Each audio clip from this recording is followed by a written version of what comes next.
Nii siis, tervist, mina olen Tauno. Mart tegi suure töö ära, ma ei pea midagi väga tegema.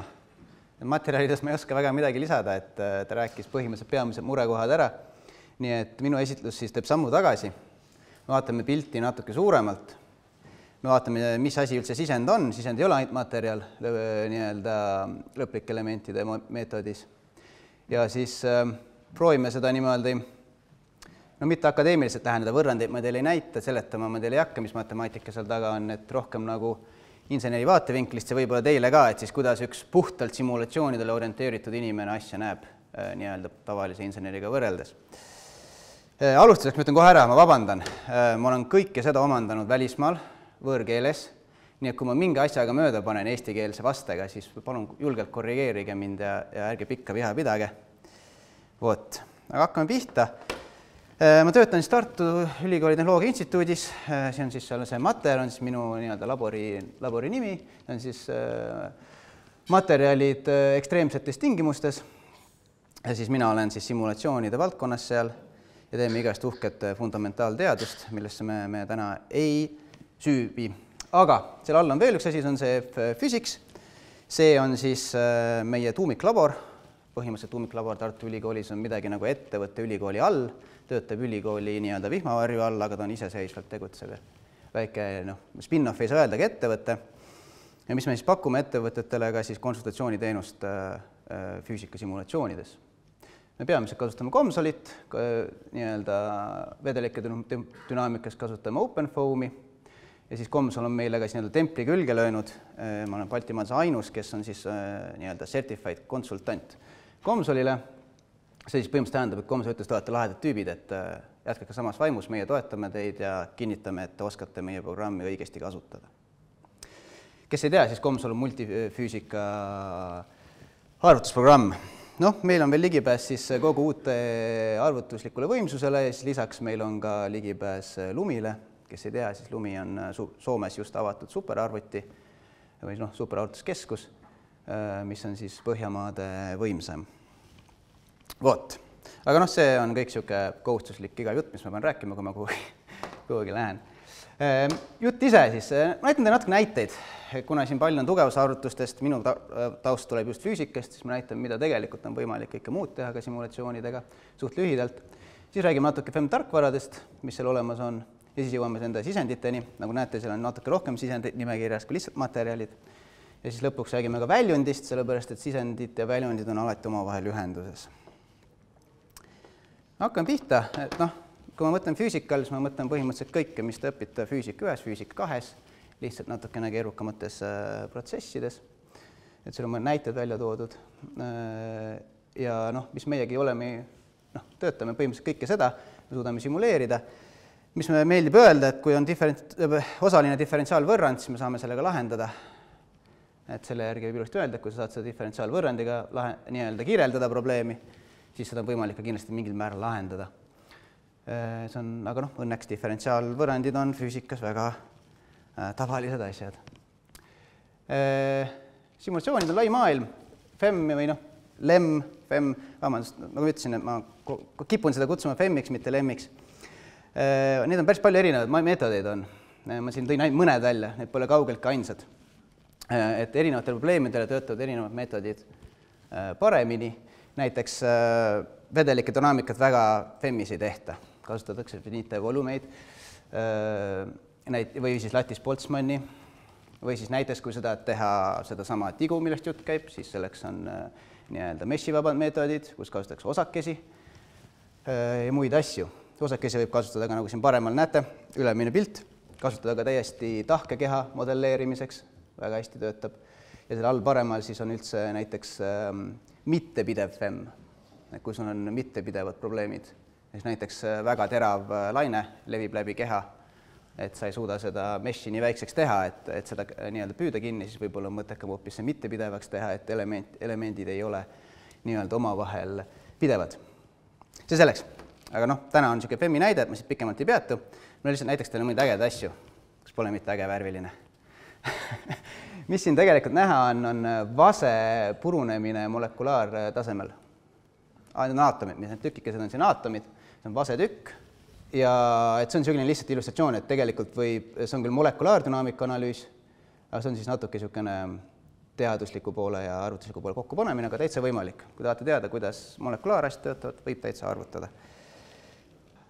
See siin on kunagi ammu meil, mina seda ei teinud, professor tegi, koostööd G4S-iga. See on Nublu simulatsioon. Kuhu tuleb panna suitsuandur? Või see, vinguandur, vabandust. Käivad jutud, et tuleb panna seina peale kuskile magamis- või peakõrgusele või niisugune. G4S-is Nubluga otsustas, et ei, päris nii see ei käi, siis tahtsid simulatsiooni. Ja siin te näetegi vingu levimine ruumis, nii-öelda läbi siis simuleeritud. Et siin on siis küttekeha või siis, mis siis emiteerib vingu ja siis kuidas see toas nagu liigub. Ja väga selgesti on näha, et ikka soe õhk, ping on natuke kergem kui tavaline õhk, läheb üles. Ja G4S-is muidugi sellega valideeris täitsa katsega ära. Niisugune huvitav näidata jälle, mis toimub. Siin on võib-olla natuke rohkem inseneri tuttav asi, siin on mingisugune võll ja otsas on mingi flants saab paugu, siin on siis fillet. Ja siis probleem siis sellel samal analüüsil oli siis see, et algselt on, nagu te näete, liiga kõrged pinged, oli eeldada, et läheb katki, aga kaalu ei võinud tõsta, ei võinud suuremat filletit sinna materjali juurde lisada. Siis sai tehtud numbriline mudel, mis siis optimeeris selle võlli otsa kuju sedasi, et ta lihtsalt liigutas materjali ümber, tegi siit paksemaks, sealt peenemaks ja suutis selle pinge siis kõvasti allapoole nihutada. No siin on tavaline tüüpiline vedelike dünaamika simulatsioon kahefaasilisest vedelike dünaamikast. See on siis reoveetüüs, mis sai kunagi arvutatud.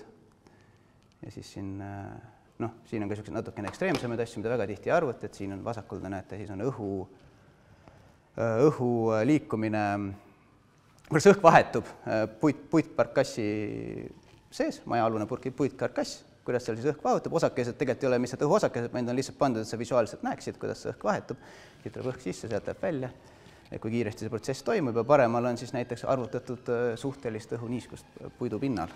Ja siis viimaseks natukene teaduspoole pealt, see on väljaemitter, ehk põhimõtteliselt kui te lähete röntgenisse, teid tulistatakse kiirusega, põhimõtteliselt sellega. Et see on siis, kuidas elektronid ühest väiksest tipukesest, mis on suures elektriväljas, kuidas nad sealt välja lendavad, mis siis see pool tekib. Vot, sellega ma tahtsingi tegelikult näidata, et lihtsalt, et mis minu taust on ja mida on võimalik teha. Kuulan. Mis selle kõige esimese simulatsiooniga peale on? Kõige esimene. Ausalt teada tahad, siis ta on lihtsalt äge. Et ega ei ole midagi peale hakata, aga me teeme molekulaardünaamika simulatsioone teaduse raames ja nendega on päris palju peale hakata. Et näiteks mida tehakse on, mis meie grupp tegutseb, on see, kus on väga kõrge elektriväli, nii kõrge elektriväli, et sa hakkad reaalselt aatomeid pinna peal liigutama ja pind hakkab sul muutuma. Et seda sa muud moodi ei saa. Ja molekulaardünaamikaga saab teha ka näiteks nanotraate, kuidas nanotraadid käituvad, ka midagi, mis meie grupp tegutseb, et neid on. Aga see tavaline simulatsioon on rohkem, vaadake, ägedad värvid ja läheb katki. Aga vot. Okei, aga lähme siis FEM-i juurde edasi, nagu see lubatud. Et see on minu ainukene tehniline slaid. Väga ei ole väga tehniline. Põhimõtteliselt väike kiire meeldetuletus, kuidas FEM töötab. See on osaline diferentsiaalvõrrand. See on siis, mida me kutsume tugevaks vormiks. Sellest natukene mitte väga rasket matemaatikat, saad siis nõrga vormi on siis integraalvorm. Ja siis nagu ikka, teeme numbrilise integratsiooni, põhimõtteliselt jaotame me oma geomeetria väikesteks osakesteks ja integreerime üle nende väikeste osakeste. Ja siis lõpuks me saame nad kokku panna targalt ja saame siis võrrandsüsteemi. Ja siis nii-öelda seda, mis me kutsume FEM-i solveriks või lemmi solveriks, on siis tegelikult see, mis seda lahendab. Tarkvara, mis sul FEM-il on, töötab ainult nende kahega. Seda tegelikult seal ei ole, et see töötab nende kahega ja kui me räägime sisenditest, siis sisendid lähevad siia. Muidugi, koodid on kõik kirjutatud nii, et sa paned sisendid otse siia, et sa ei pane neid siia. Aga nii-öelda matemaatiliselt vaatevinklis sisendid lähevad siis sinna nõrka vormi, kus on integraalvõrrandid siis kirjeldamaks sinu probleemi. Ja rohkem ma sellest väga isegi ei kataks, vaid hüppaks edasi, räägiks natuke koodidest. Ma eeldan, et siin ruumis nendega on kõik tuttavad, palju rohkem kui mina. Et siin on natuke kõvemad tegijad, ma eeldan, et neid kahte ikka enamus teavad. Nüüd hiljuti on tekkinud ka siis SimScale, mis võtab päris hästi turgu, ja siis Comson, mis meie tegutseme. Need, kes teevad midagigi muud kui tugevusarvutused, siis nemad on arvatavasti ka Comsoniga tuttavad. Et siin on niisugune inseneri esmased lahendused, siin on niisugused hardcore koodid, mis ongi simulatsioonidele mõeldud, ja seal paremal on niisugused ägedad tüübid. Ja need on vabavarakoodid. Ja need vabavarakoodid on tegelikult väga võimekad. Näiteks Codeaster seal on tuumajaamade ehituseks sertifitseeritud. OpenFOAMi kasutavad enamus lennukite tootjad. Boeing, Airbus, kõik neil on oma kokkulepped, OpenFOAMi isegi arendatakse nende probleemide jaoks. Elmer on elektromagnetismi jaoks ja Phoenix on niisugune, et kui sa oled sadist ja tahad ise oma lahendeid kirjutada, siis saad seda ka nagu teha täitsa nii-öelda algusesse minna nende võrranditega. Ja siin ma lihtsalt tahtsin näidata, et variante on palju, ei ole ainult 1 või 2, et ei ole ainult Ansys ja Abacus, vaid variante on palju ja ka täitsa vabavara lahendusi. Lihtsalt vabavara lahendustega enamus probleem on see, et see õpikurv on palju suurem. Nii.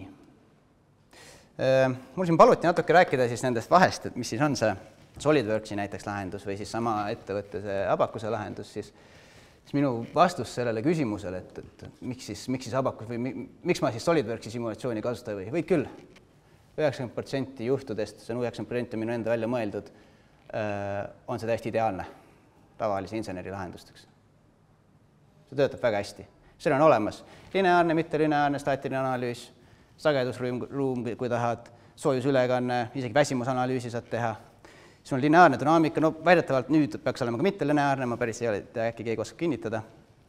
Aga sul on põhimõtteliselt asjad olemas, mis 90% üks insener vajab. Kui sa ehitad mingit rakist, sul on vaja jõuda sinna peale panna, see on kõik olemas seal. Probleem tekib siis, kui su süsteemid lähevad väga suureks ja väga keerukaks. Et sa hakkad panema erinevaid füüsikaid kokku, sul on hästi suur keeruline mudel erinevate osadega, mis omavahel peavad suhtlema. Ja põhimõtteliselt, mis siis juhtub, on see, et su süsteem läheb väga suureks ja sa vajad siis neid solvereid, et sind lahendid, millega lahendada, mida siis natuke võimsamad koodid on optimeeritud tegema.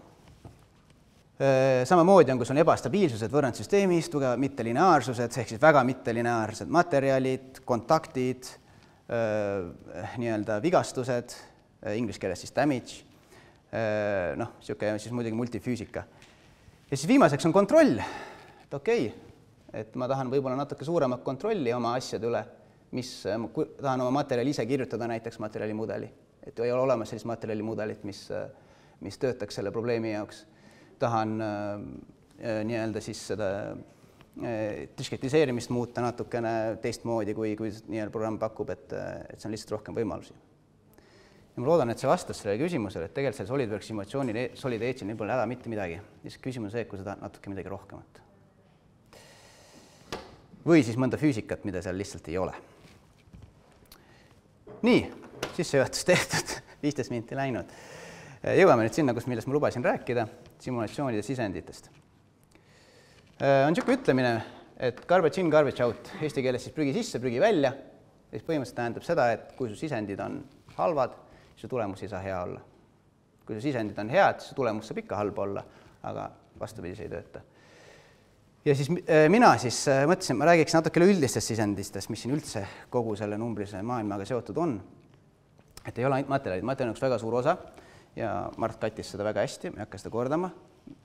Ja siis on ääretingimused, ja siis on numbrilised mudelid, millel on ka oma sisendid ja lõpuks ikka CAD-geomeetria.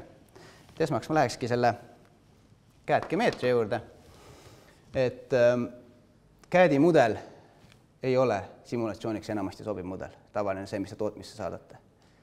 Et peamine aeg, viimati ma tegin projekti, millest 40% projekti ajast simuleerimisest läks, et CAD-i mudel saada sobivaks simulatsiooniks. et seal on probleeme, et sul ei tohi olla vahesi, kui sul mõned filletid on ebavajalikud, teevad su mudeli liiga kalliks, et hakata seda kurvi seal täpselt nüüd modelleerima või see meshima ja muud sellised probleemid. Et ma ei hakka praegu sellesse minema, see on pikk teema, aga lihtsalt jätke meelde, et päris ei ole nii, et lükkate mudeli ette ja saabki arvutada. Natuke peab selle mudeliga töötama ja tihtilugu see mudeli ettevalmistus on väga suur osa. Nii, seda kurvi te kõike nägite. Ma siis saan aru, et strain eesti keeles on siis kas siire või moone. Ma siis kasutan ühte neist, et pinge ja siirde kurv. Et siin on selline huvitav küsimus, mida tihti küsitakse, et ninapidi vedada. Kui ta on lineaarne mudel, lineaarne mudel on siis see, mis siis selle joonega kattub. Ja kui see lineaarne mudel nüüd äkitselt on, selle järgi arvutada saad 3 korda kõrgemat pinget, kui sul on elastsuspiir. Kas sa võid eeldada, et see mudel läheb katki? 3 korda kõrgem. No, ma kiusama ei hakka, vastus on, et ei. Sest lineaarne mudel kohe, kui suletab selle joone, on täiesti mõttetu, kehtetu. Sest vaadake, näiteks siin on hästi hea näide on selle joonisel. See on suht metalli sarnane, üldse peaaegu paralleelne. Ja et kui me hakkame siit joonest minema, et siukene väike nihe või siire tegelikult pinget peaaegu ei tõstagi sellel mudelil. Aga samas, kui selle lineaarse mudeliga edasi paned, siis tal ongi 2 korda suurem. Ehk lineaarne mudel ei ole lahendus kõigele ja kõik, mis juhtub pärast elastsuspiiri, on lineaarse mudeli puhtul täiesti kehtetu. Siin on üks hea näide. Golfipall. Olete kunagi pigistanud golfipalli? No ei pigista seda kokku. Aga olete kunagi näinud videot, kuidas on aegluubis lüüakse golfipalli. Ta läheb põhimõtteliselt pool golfipalli deformeerub kokku. Ehk golfipall tegelikult on väga hästi modelleeritav elastsete materjali mudelitega. Ehk siis ülielastse ja viskoelastsus kasutades, mis on natukene paneb mõtlema, et kuidas see nii on, golfipalliga pikku pead ei taha saada, päris kummipall ei ole, aga nii on. Ja näiteks, kui me nüüd võimegi näiteks, et enne räägite metallist, ma ei tahtnud seda korrata, siis ma võtsin näiteks sellised elastomeridele tüüpilised materjalid. Ja kuidas meie näeme? Ma ei tea, paljud teist on tuttavad nende mudelitega. Ma ei tea, kas te näete seal kaugelt, siin on neohukken kirjutatud, Mooney Rivlin ja Ogden. Kõige tüüpilisemad modelleerimiskasutused elastomeri mudelid. No, väga vist mitte keegi. Et siin tekibki see probleem. Et sa Mart näitas väga hästi ennem, et mis te kõik saate, need kurvid ja kõik kätte. Aga mul pole see kurviga mitte midagi teha. Otse. Ma pean mingisuguse matemaatilise mudeli selle kurvile panema külge. Ja oleneb, milline see kurv välja näeb. Sellest oleneb, pean ma valima vastavalt õige materjali mudeli. Samamoodi ka viskoelastsusega. Ja need mudelid on veel, need on lihtsalt põhilised. Ja kui me hakkame siit vaatama, kui ma lineaarne elastus, see on siis Youngi moodul ja Poissoni number, neohukken järgmine, see on selline mitte-elastne materjal, lame parameetrid, need saame arvutada välja nendest, aga siin tekivad juba mingid uued parameetrid. Ja kui ma lähen Ogdenile, siis siin on juba i-d, mis siis näitavad, et neid on seal veel mitu. Ehk siis põhimõtteliselt tekib küsimus, et kuidas ma saan need siis? Testides ma ei saa ju. Kui ma ütleks Mardi, et anna mulle C1 Mooney Rivliline, siis Mart tõesti naeraks mulle. Et mis siis on see, et meil tegelikult on vaja sedasama infot, neid samasi kõveraid, neid pinge ja siirde kõveraid, aga meil on vaja neid igas suunas, igat moodi tõmbamisel, väänamisel, kööramisel, oleneb, mis probleem meil on. Ja siis nende pealt me saame kokku panna siis selle mudeli põhimõtteliselt me lähendame selle vastava mudeli siis sellele kurvile, mis me siis sellest testimisest saame. Ja niimoodi siis me siis paneme parameetrid sisse. Lihtsalt ütlemiseks, et see golfimudel seal on tehtud, siin on näiteks toodud välja üks tabel, et kui palju parameetrid peab tegelikult arvesse võtma, et niisugune simulatsioon teha, lihtsalt materjali poole pealt. Ja et neid ikka tuleb ja see on kõige lihtsamaid mudeleid kasutades. Ehk siis neohukken ja vist üldistatud Maxwell. Ehk siis ma tahtsingi öelda, et ma saan aru, et siin neid kõveraid on palju erinevaid, et kui ma tahan näiteks väsimusanalüüsis, mul on vaja hüstereesi kõveraid teada, kui mul tulevad need roome probleemid, siis mul on neid vaja teada. Ja kõige parem ongi, kui insener suudab selle kõvera simulatsiooni jaoks välja mõelda, siis on ka arvatavasti võib suht hästi usaldada, mis seal toimub. Kui insener annab ainult tulemused, siis nagu Mart näitas, need tulemused on nii, nagu nad on. Kuidas sa tõlgendad ja mis temperatuurid ja mis kõik muu. Ja ärme siin unusta, et samamoodi kõikide materjalid, nad on kõik temperatuurist sõltuvad. Aga mis sa teed, kui mul ei ole neid kõveraid? No paljud teist reaalselt lähevad Mardi juurde testima oma asju enne oma mudeli tegemist. Et siis nii-öelda väike kiire variant siis on hoopis teha mingisugune lihtsam test. Et sa teed mingisuguse lihtsam testi, mis sa saad isegi ära teha. Näiteks, kui mul oli taheti teada, kuidas üks vesiniku kütuse element, siis nii-öelda, mis pingeid ta poltidele annab, kui see kokku laduda ja siis pinge peale panna. Ja seal ainuke asi, mis nad tegelikult teadsid, oli, kui palju see stack siis nagu kokku vajub. Aga kuna meil oli vaja ainult normaalseid jõude, siis sellest natukene nii-öelda kirjandust uurides sai välja võetud siis sobivad nii-öelda parameetrid, millega sai siis see arvutus ära tehtud. Kuigi arvatavasti tegelikult, et kui seal oleks vääne mängu tulnud, siis need enam ei oleks kehtinud. Et on võimalus ilma nendeta hakkama saada, aga seal tuleb kavalalt välja mõelda, et kuidas siis ja mida sa täpselt tahad. Lähme edasi ääretingimuste juurde. Lubasin, ma pikalt materjalidega ei räägi. Ääretingimused. No ma toin siin päris palju kontakti, et igast liited, poldid, keevis, nad otseselt ei ole ääretingimused, aga kuidas sa võtad, et kui ma nüüd selle mingi asja siia laua külge poltidega panen, siis ma ei hakka ju lauda modelleerima, vaid mul on vaja see kuidagi saada ääretingimuseks siis mõelda matemaatilises mõttes. Ja need on mitte ainult sellised liitmes, on ka füüsikas on sul voolumahud, kiirused, näiteks siin on, et mis sul see temperatuur ja voolukiirus sealt ventilatsiooni august sisse tuleb. Ja siis on sümmeetria probleemid ja siis on kontakt. Et nagu ma ütlesin, et see on peamine probleem, et see, kuidas sa tõlgendad kontakti. Matemaatiliselt on kaks võtmesõna, Dirichlet ja Neumann.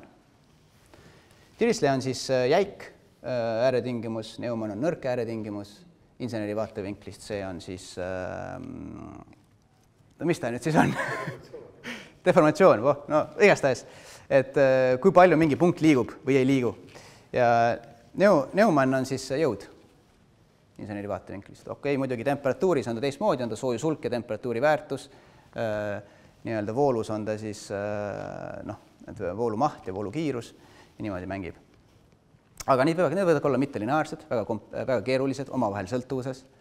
Et näiteks see on üks hea näide, et neid omavahel sõltuvusse panna SolidWorksi lahendusega on küllaltki keeruline. Aga üks asi, mis ma tahan öelda, teile väike nipp, et Saint-Venanti printsiip. See on niisugune nipp, et kui te olete piisavalt kaugelt oma ääretingimustest, siis teid ei huvita, mis ääretingimuste juures toimub. Ehk kui mul on piisavalt pikk tala, siis mind ei huvita, kuidas see tala seal kinni on, kui minu huviala on tala ots. Näiteks. Et see päästab päris palju, sellepärast, et ääretingimus ei saa kunagi reaalsust, sa ei saa kunagi seda õiget asja kätte, sellepärast, et sul on kontakt on alati väga keeruline füüsikaline probleem, aga me võime alati eeldada, et meie poldid on kuskil kaugel, nagu sa näed siin, polt teeb väga suure stresskontsentratsiooni siin, mind ei huvita, mis see poldi ümber on, aga mind näiteks huvitab, mis siin vahepeal juhtub, kui ma nüüd seda painutama hakkan. Siis ma otseselt ei pea täiesti seda välja modelleerima, ütlen, et see on piisavalt kaugel, mind ei huvita, mis seal toimub. Aga sellega tuleb ettevaatlikult ringi käia, aga see on peamine printsiip, mis me siis kasutame nende rakendamisel. See on hea näide. Mul on niisugune probleem. See on siis siit kinni pandud alt, siit ta võib nii-öelda kokku minna, üles minna ja siia on pandud rõhk või ühtlane jõud jaotatud, ütleme, et 1 kilonewton. Nüüd, kui me võtame lõplike elementide meetodi, me peame selle tegema väikeseks ruudukesteks, meil on siin sõlmpunktid ja mis üks asi on lõplike elementide meetodil, sa ei saa panna jõudu siia külje peale matemaatiliselt. Seepärast, et kõik need võrrandsüsteemid, mis ma ennem rääkisin, on kirjeldatud sõlmpunktide kohtades. Ehk sa saad jõu panna ainult sõlmpunkti. Okei, pole probleemi. Teeme matemaatilise lähendamise, me jagame selle 5-ga, paneme siia. Okei, ma olen rõõmus, siis äkitselt tuleb suur habemega ekspert Lemmimees ja ütleb, et kuule, sa pead nii tegema. Ja siis ma vaatan teda, ei julge küsida, miks siis nii? Noh, kui läbi arvutad, siis saad teada. Kumb on inseneri vaatevinklist nagu õigem lahendus? Et kui mul on ühtlane jõud siia pandud, siis muidugi niisugust jama ei tohiks siin juhtuda. Aga see tuleneb sellest, et kui sa neid ääretingimusi paned, sa pead natuke teadma, kuidas sinu matemaatiline mudel töötab. Sest näiteks, kui sa ääretingimuse paned, kõik need sõlmpunktid eeldavad mingit kindlat ala enda ümber, kui sa tahad jõudu jaotada. Sellel on siinpool pool elementi, sellel on siin pool elementi. Aga sellel punktil on ainult siin pool elementi. Ehk kood võtab, siin punktis peab suurem jõud olema kui siin. Sest see on jaotatud suurem ala peale kui see. Pumm! Ja sul tekib probleem. See on niisugune hästi hea näide. Teie ei pea seda kunagi sellepärast muretsema, sellepärast kui te panete ühes koodis endale rõhu peale, siis kood teeb ise selle ära. Te ei pea üldse sellepärast muretsema, aga see on selline hea näide, kuidas öelda, et tegelikult natuke peab. Sa ei pea teadma, mis matemaatika seal taga on, aga sa pead mõnda see põhitõdesi teadma, kui sellist simulatsiooni teha. See lihtsalt natukene jõuab ka sinna, et kuidas sa nagu neid koormuseid määrad ja mis koormus sa määrad. Et see nagu mõjutab et see ongi see, et sa pead, et päris üks-ühele ei saa kõike alati ümber tõsta. Ja see ääretingimused ongi see, et see mäng, mis ma siin sisendi all mõtlengi, et mis sa siis valid, millise selle ääretingimuse mudeli sa siis nagu valid. Siin on järgmine küsimus. Meil on niisugune tavaline struktuur, tala, kõik on neid arvutanud seal, ma arvan, siin inseneriõpingute alguses. Ja siin on sümmeetria joon. Noh, ma ütleks, okei, väga hea, super, kaotame selle poole ära, modelleerime ainult seda poolt. Tundub loogiline, on ju. No, lineaarses maailmas, jah, pole üldse probleemi. Mitte lineaarses enam mitte. Sellepärast, et meil tuleb, ma ei tea, kas ta on läbivajev, pakling. Nõtkumine, vot nii, vabandust, nõtkumine. Et energeetiliselt on see nõtkumise nii-öelda kuju palju rohkem eelistatud kui selline sümmeetriline. Ehk, kui sa selle ära kaotad, sümmeetria peale paned, sa saad seda kunagi seda kätte. Sa saad kogu aeg seda ja ongi tulemus vale. Et niisugustel asjadel peab natuke mõtlema, ennem kui tegutsed. Siis kui alguses võib ta tunda väga-väga loogiline, aga nii on. Teine hästi hea näide. Tala, lihtsalt toetatud tala. Yes, käsitsi oskame kõik arvutada, pole üldse probleemi. Aga ütleme, kui on mõni keerukam olukord, mis ta siis tegelikult on? Tala ei ole kunagi niimoodi ilusti nurgas kinni ja kui ma paneksin ta siit nurgas kinni, siis mul oleks meeletu stressid laes kohe, miski ei töötaks. Siin on hõõre vahel, ta toetab nende peal kuidagi, nüüd kui ma hakkaksid suruma, siis see ots võib-olla tõuseb üles, ei tõuse, peaks neid kinni panema. Et niisuguste talade 3D modelleerimine on meeletu peavalu. Ja sellepärast neid modelleeritaksegi 1D elementidega. Aga noh, kui sa oled huvitatud täpselt, mis siin juhtub kinnituse selle ala juures, siis sul jää midagi muud üle, sa pead seda tegema. Ma pärast räägin täpselt, mis see singulaarsus ka on, aga see on matemaatiliselt tekkiv artefakt, mis on küllaltki ebameeldiv asi arvutustes. Nii, räägime natuke mudelis parameetritest, et mis me siis sinna sisse viskame ja mis me ei viska. Kõik teavad, et need, kes on Lemmiga kokku puutunud, et sa pead siis selle kere kuidagi väikesteks ruudukesteks või kolmnurrakesteks või millekski pead seda tegema, et siis integreerida nende väiksemate elementide üle. Nüüd tekib küsimus, et kui palju, kui väikesed elemendid sa tegema pead? Mis sorti elemendid sa tegema pead? Ja mis astme elemendid sa tegema pead? Et siin on ka niisugune koht, kus on päris huvitav, et sul on, need on lineaarsed elemendid, mis sa võid kasutada, need on 2D elemendid, need on 3D elemendid.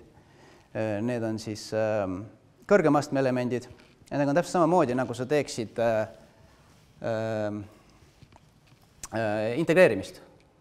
Näiteks Gaussiani integreerimist kõik eeldan, et enamus teavad, et kui sul on kindel arv punkte, siis nende põhjal saad sa lähendada kindla astme. See on vist 2n-1 on vist see number. Ehk siis põhimõtteliselt on täpselt sama. Ma võin lihtsalt tala teha elementidest, samasuguse pika tala, millest ma kogu aeg räägin, lineaarsetest elementidest ja ma võin panna sinna 10, 20, 30 elementi, ma ei saa kunagi täpset painet talale. Aga ma võin teise astme elemendi ühe panna ja ma saan täpselt analüütilise tulemuse. Et sellised asjad on mängus. Ja mis me tegelikult, see on kõik see äge jutt, aga tegelikult, mis te peate meelde jätma, on koonduvusanalüüs. Kui teete simulatsiooni, te ei tea, palju elementi siia-sinna panna, see esimene asi on koonduvusanalüüs. Põhimõtteliselt, mis see siis tähendab, on see, et te panete siit DOF on degrees of freedom, ehk siis mitu võrrandit sul süsteemis on, panete rohkem elemente ja mõõdate mingisugust viga süsteemis. Ja saate enamasti log-log skaalal sellise ilusa sirge joone, mis siis läheb suht väikseks. Mitte log-skaalal saate niisuguse negatiivse selle eksponendi, mis läheb niimoodi sirgeks jooneks põhimõtteliselt. Ja siis te ütlete, milline viga on teile siis aktsepteeritav ja lõikate seal ära. Edasi on mudelid, oi issand, veel mingid asjad, XFEM, phase field, discontinuous Galerkin, cohesive finite element. Probleem, mis on finite või FEM-il, LEM-il on see, et see on pidev. Aga meie maailm ei ole alati pidev. Meil on praod, meil on nii-öelda kontaktid, asjad, mis lähevad lahku, meil on mingisugused nii-öelda interface'id. Ja nende kõikide jaoks on erinevad laiendused tehtud ja mis ma tahtsin siin näidata, igale laiendusega tulevad uued parameetrid. Ja tihtilugu need parameetrid ei ole, need on numbrilised parameetrid, et sa saaksid selle mudeli tööle ja nende paika panemine on niisugune, seal ei ole mingit testi. Et nendega muidugi saad ragunemisest neid saab mõõta. See on siis stressi intensiivsestumisfaktor ja see on siis see raadius, mis sa paned sinna tipu otsas, millega sa siis singulaarsust proovid vältida. Aga küllaki palju on need niisugused asjad, mis sa pead, võid mingit füüsikas proovida, neid tuletada, aina küllaki raske saada, aga neid peab teadma erinevate metodite kasutamisel. Lihtsalt võib-olla ütlemiseks, et XFEM-iga saab väga hästi pragusi teha. Phase field on selline hea, kui sul on mingisugused erinevad keskkonnad, siin on näiteks et õhu liikumine siis vedelikust tahkesse kehasse. Galerkiga, nagu ütlesin, mitte pidevad lained kunagi siin ennem ja siis CFE on siis põhimõtteliselt pehmed liimid, kui sa tahad näiteks, et midagi on kinni liimitud ja sa tahad teada, palju see liim hoiab, et ta lahti ennast painutaks. Edasi. Ajas integreerimine. See on niisugune teema, et sellest võiks eraldi jutustuse teha. Aga mis ma tahan öelda, et on olemas nii-öelda implicit ja explicit algoritmid. Implicit põhimõtteliselt tähendab siis seda, et sul on iga sammu lõpuks oled sa koondunud oma tulemustega. Ja explicit on siis see, et sa iga sammu lõpuks võib-olla ei ole koondunud, aga tühja kah paneme edasi. Miks see hea on see, et sellega saad sa teha aeglaselt liikuvaid asju. Näiteks nagu sul on nii-öelda laager, mis siis keerleb ja sa saad sealt siis näiteks pinnajõusi arvutada, värke väga hästi töötab. Ja explicit on siis niisugune, kus sa saad teha plahvatused, kokkupõrked, asjad, mis toimuvad väga-väga kiiresti. Sellepärast, et ajas integreerimise samm, mis sa peaksid muidu tegema, et selle meetodiga sa teha, see läheks nii väikseks, et see lihtsalt ajaliselt see ei oleks enam efektiivne. Vot. Üks asi, mis ma siin ütlen, kaks asja tegelikult. Siin on niisugune number, on nagu kuranti number. See on hästi tähtis meeles pidada, kui te teete ajas simulatsioone, et see ütleb sulle, kui suur peab su element olema võrreldes sinu aja sammumisega integreerimisel. Siis kui sa sellest üle lähed, siis sul tekivad probleemid. Miks tekivad probleemid, on väga lihtne, sellepärast, et su laine näiteks, kui see laine nii-öelda läheb läbi materjali, siis ta hüppab üle mingist elemendist, mingi element ei saa seda infot kätte ja asi läheb sassi. Lihtsalt jätke see meelde, see on niisugune number, mille peate garanteerima. Enamus need koodid annavad teile selle automaatselt, aga kui teil tekib mingeid probleeme, siis tuleks vaadata, kas see kehtib. Ja siis, kui te on explicit koodi kasutate, siis viga järk-jälgult suureneb, nagu ma ütlesin, tühja kah, paneme edasi. See põhimõtteliselt tähendab seda, et kui te kasutate explicit algoritmi ja teil algselt on liiga väike ajasamm või te algselt ei saa kõike hästi kinni püütud, siis see kandub edasi, see võimendub lõppu. Ehk explicitiga on väga lihtne saata natukene muuta oma ajas integreerimist ja saada hoopis teine tulemus. Mis näitab, et sinu tulemus ei ole stabiilne, tähendab seda, et sa arvatavasti rikud kuranti numbrit ja pead natukene väiksema ajasammu tegema. Vot. Siin on kontakt. Kontakt on niisugune tore asi, et kontakt pole kunagi lihtne. Tarkvarad teevad selle väga lihtsaks just selle mõttega, et nad on väga hästi kirjutatud, aga et sina ei peaks muretsema selle pärast, aga tegelikult kontakt ei ole kunagi üldse lihtne. See mõtlema, mis tüüpi kontakt on, see on siis see numbriline pool, kuidas sa seda matemaatiliselt siis väljendad, kuidas sa selle tingimuse paned, et kuidas siis see kontakti jõud ja see nii-öelda deformatsioon siis omavahel seotud on selle kontakti, kui nad kontakti kaks keha juhtuvad. Ja siis viimaseks, kuidas sa kõike selle siis sinna võrranditesse veel sisse topid.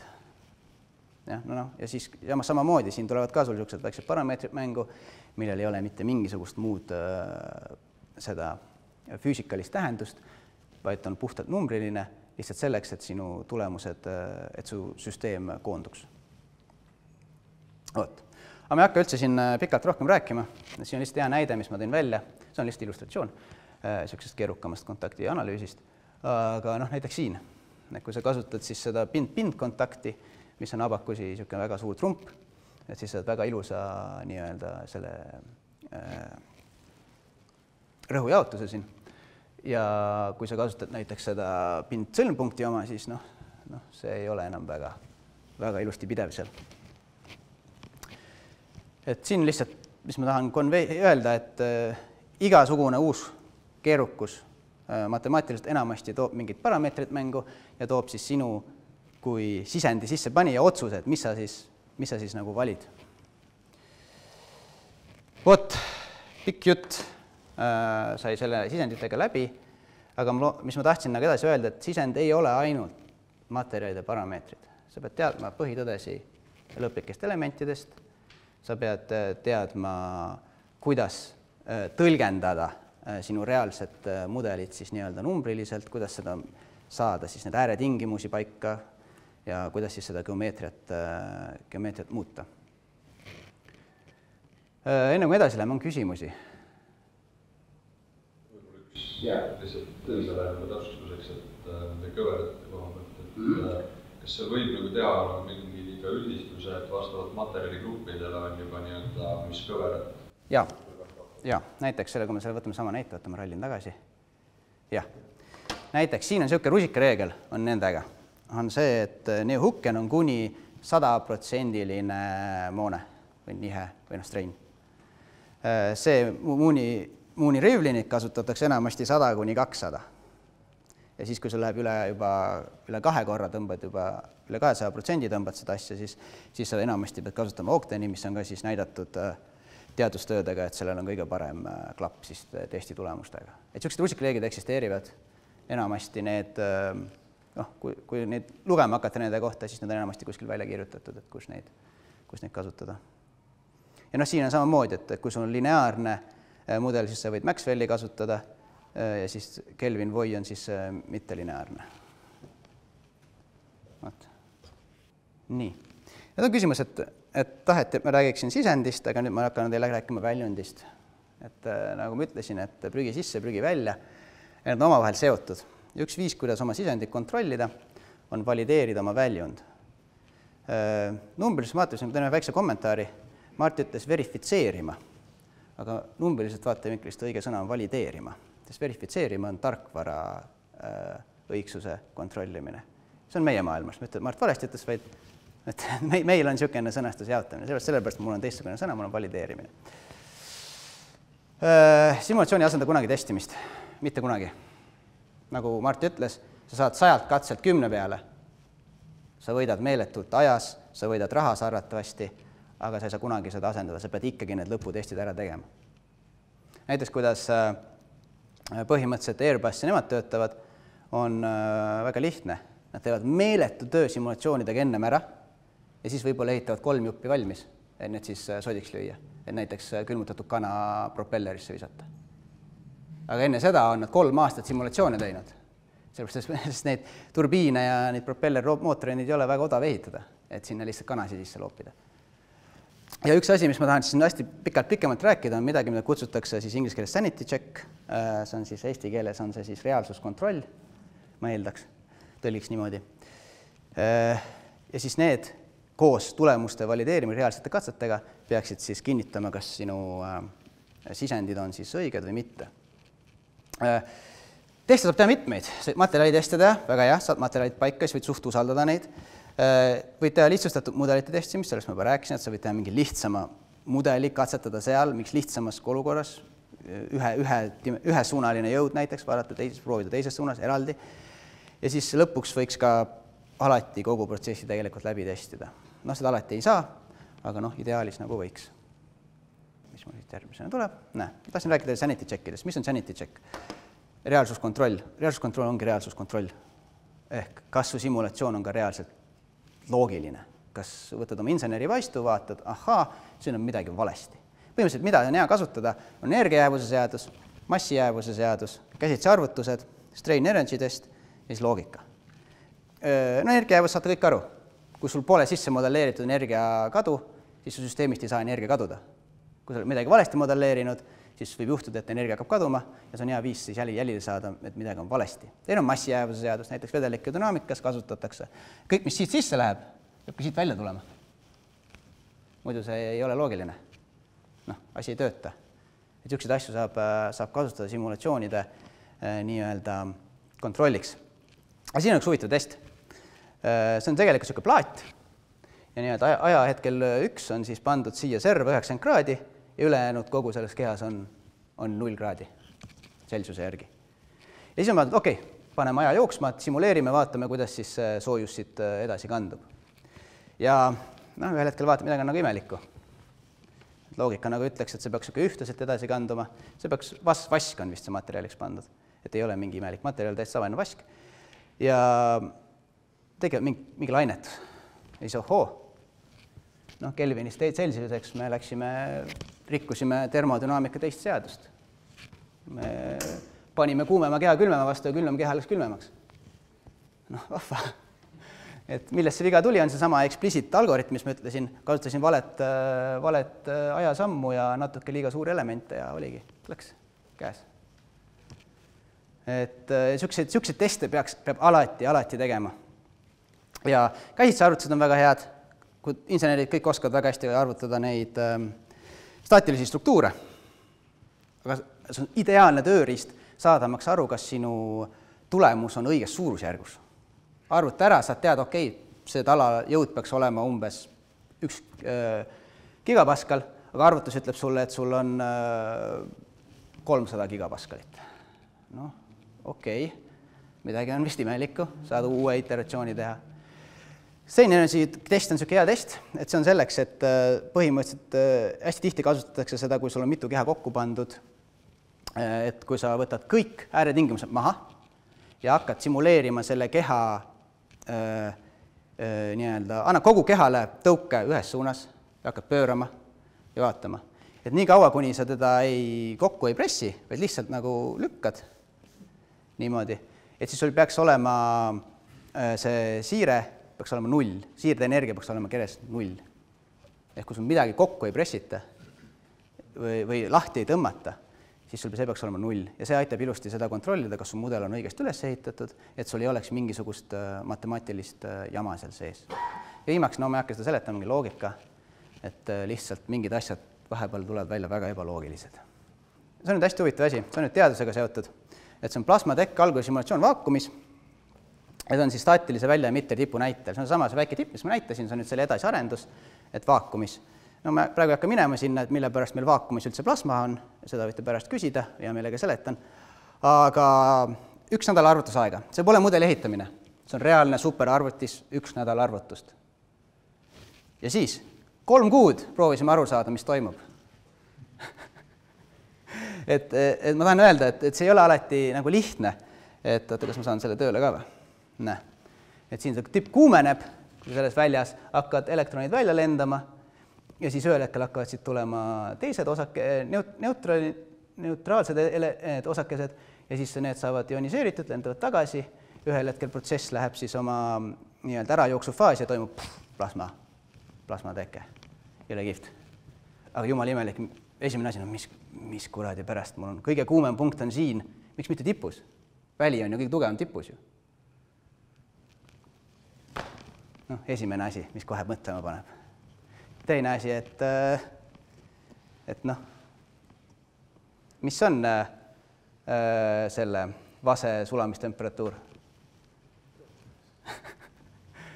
Et noh, neid asju nagu on. Tulemus sellele on see, et see mudel ei ole õige. Aga see on esimene samm õige mudeli suunas. Me teadsime tegelikult, et see ei ole õige. Aga et seal tõlgendada, et lihtsalt, mis ma tahtsin öelda, et mõnikord see ei ole nii lihtne, kui ma siin võib-olla eelmisel slaidil näitasin seda välja mõelda, kuidas seda siis kontrollida. Vot, mul vist hakkab aeg otsa saama, mul on vist veel 13 minutit, kui ma ei eksi. Ma kasutan siin teile ühe kommentaariga.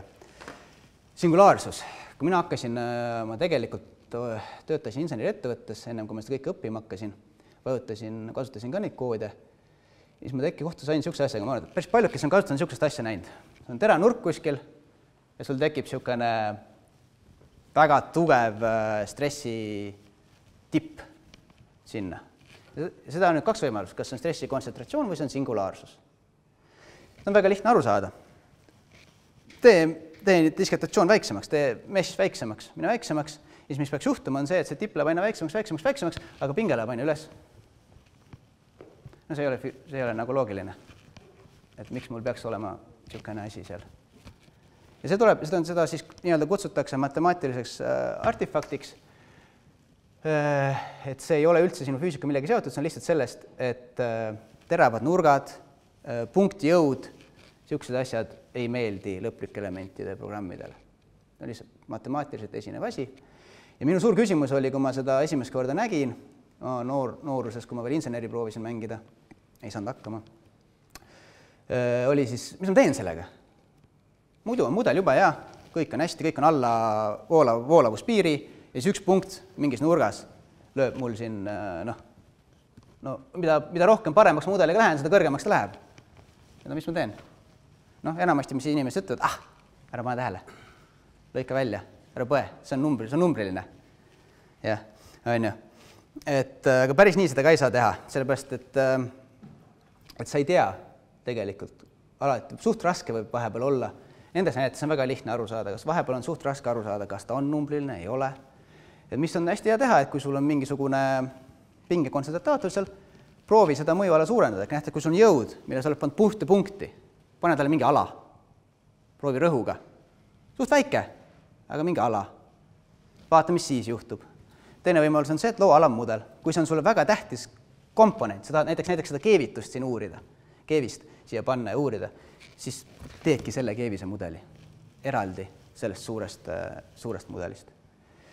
Ja kui sul on, alati on võimalus ka mittelineaarsed materjali kasutada, kui sul on lineaarne analüüs, see on enamasti tekib lineaarsetes analüüsides, sest mitte lineaarsetes analüüsides, kui sul on plastsus mängus, siis nagu mäletate seda kurvi, mis ma enne näitasin, plastsus lihtsalt ei luba sellel stressil nii kõrgeks minna. Tekib niisugune väike punkt, plastne punkt, plastse deformatsiooniga ja niimoodi saad sa siis seda ka nagu natuke paremini uurida. Aga kui teil on väsimusanalüüs, siis palju õnne. Et see on, mõelge nüüd seda, et kui teil on mingi punkt, mis on väga selge, et kui te hakkate nüüd seda siin kõigutama, siis läbi aja, siis ilmselgelt ta hakkab siit edasi arenema.